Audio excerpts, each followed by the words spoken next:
Hello guys, today is a new video about attacking in chess, but before the video starts, I just want to thank you very much for all the views and the subscribers you gave me in my last video. Like, I made a pretty nice short about how to play chess like a FIDE master. I just made 1,000 views. Like, thank you very much. It's incredible. Like, thank you very much. Road to 1,000 subs. I mean, yeah, why not? Like, how many people just saw my video? Oh, 62 impressions, but 1,000 views. It's pretty impressive. So thank you very much. And now just let's go start with a pretty nice video about how to attack in chess. Attacking is actually a strategical idea. You have to keep it in mind. Attacking is a strategical plan. For example, you can attack the king or you can attack a pawn structure, and the best way to explain you an attack is just to show you a game. Okay, I will just put a game on the board and I guess everything will be fine. Knight there, c6, taking, bishop f4, bishop e7, e3, castles, bishop d3, bishop g4. Okay, I don't know, castles, knight bd7, h3, this. Okay, now this is a common position. More or less, this kind of position are very common. It is actually a semi-Slav position. You can say, yeah, but I'm playing the Sicilian defense. What are you showing me? I'm not interested. You are interested. I will explain you why. Because attacking is not something that you can reproduce 1,000 times. Attacking is something. It's actually a type of thinking. I will just show you. Here I have 2 against 4. Then I would show you how to attack a king. But here it is a kind of position where I can play the minority attack. Why? Because I have the d4 pawn against a d5 c6 type of position. So now my plan is to put this b pawn there in order to attack and trade the c pawn, then putting a rook on the c file in order to attack the pawn. And this is actually a pretty known strategical idea. And you just have, if you understand this attack, you will understand any attack. So let's say, okay, your opponent is just playing rook e8. You have to prepare the attack on the c6 pawn. The engine is saying g4 in order to attack the king. Actually, I will show you this after. I just have to show you at first the more correct type of attack. Then I will just show you how to attack a king. Okay, I'm playing a3 in order to play b4, then b5. Okay, let's say your opponent is playing knight f8. b4, you just want to play b5. Knight e6, okay, bishop e5 in order to trade. The reason why I'm playing bishop e5 is because, you see, I can attack the h7 pawn, I can attack here, but in every case, a knight is playing on 2 squares, and a bishop is attacking only on 1 kind of square, and actually I want to attack on c6, and c6 is on the light squares. So the reason why I'm attacking this knight and not this knight is because this is a black square's bishop. This knight is stronger because he's actually defending the d5 square and the h7 square. So I want to trade this knight, and if he's going back, actually I can just go back on h2 and I'm just controlling all the squares, and he lost a huge tempo with the knight because this knight is very misplaced, and if he's going back on f6, now I just play b5 and I'm attacking the pawn.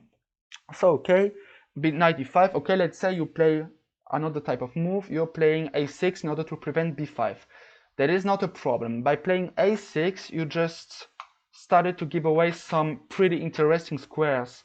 So I am playing knight f5. Now, right now, I have another type of ideas because of the black squares that are very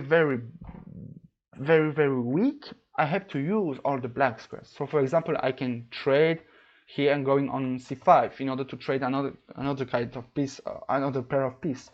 So a6 is a good idea, but let's say the opponent is playing something more easy to explain.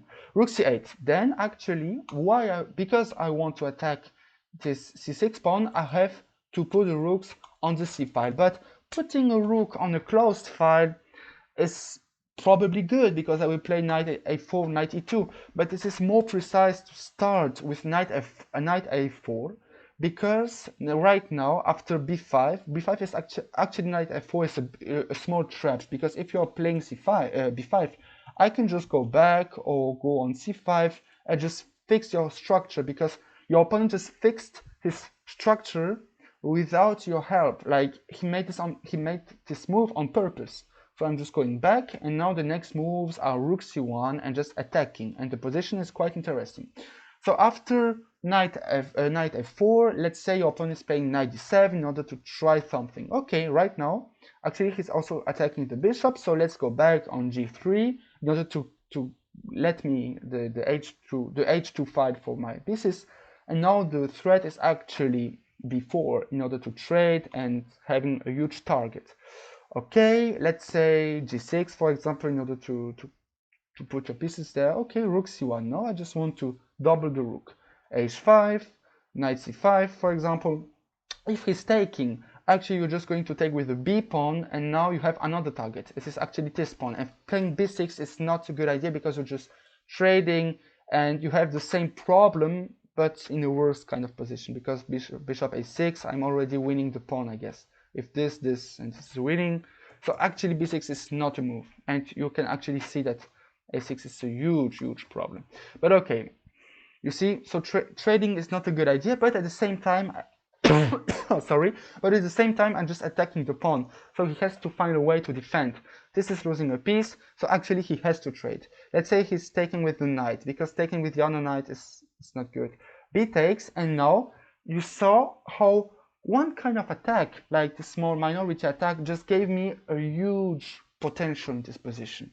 And we are still talking about potential because I'm not a piece up yet. So let's say queen a5, okay, no problem, queen e2. I'm just putting the queen on this side of the board because I need the queen in order to attack and to defend. Like I just want to attack the b7 pawn. The bishop is pretty impressing by defending the b5, by attacking the b5, because you can put a rook on b8. So let's say bishop f8, queen c2, just in order to make some threat on both sides of the board, and at the same time I'm more defending than ever and attacking and putting pressure. So okay, a6, you see how losing is it. Rook b1, I'm going to attack. Okay, let's say knight f8 in order to come back. Okay, I'm just winning the pawn. So actually you can't defend anymore, so this is the reason why it is just such a huge problem. Like, you see, any kind of normal moves are so losing for the black camp. It is actually impossible to play. You see, just because you are knowing this attack, you can completely destroy your opponent, and your opponent won't make any mistake. Your opponent will just don't know the position, and you already see the huge differences between someone who is rated 1800 and someone who is rated 2000 or 2100. There is just a huge difference between the consistency in the moves. Like rook b1 is such an important move to understand. And for example, the move knight a4 was also a pretty interesting move to understand, because not everybody is playing knight a4, and you already see the idea of knight g5, because playing rook fc1 is normal. Like, you don't need to think about, if you're just understanding the strategical idea of an open file, you can play rook fc1, but playing knight a4 is a very tough move to understand. Understanding that having a more open file than before, just to put the rook on c1 and then putting pressure on b7, that is so impressive and very hard to understand. So thanks to my video, you're just understanding this move. But you see, some players don't have the same chance than you that you have. Like, understand that knight a4 is a bit stronger of rook c1 because of the move knight c5. Interesting, just impossible to it's very hard to find this on the chessboard. And just in order to show you, a5 with the idea of taking then destroying a white structure is a bad move because of b5 or even knight c5. Like knight c5, you have to take. Okay, I'm just taking back, and this is actually the same position as before when I played knight c5, but now it is actually more problematical because the pawn is on a5, so you don't have queen a5. So you see there's again a huge difference. So you see, it is just very normal and easy to understand. But now let's say, okay, after trading, your opponent is playing rook e8. Let's go with the more direct approach, like I call it the blitz approach, attacking the king. G4. Actually, G4 is very.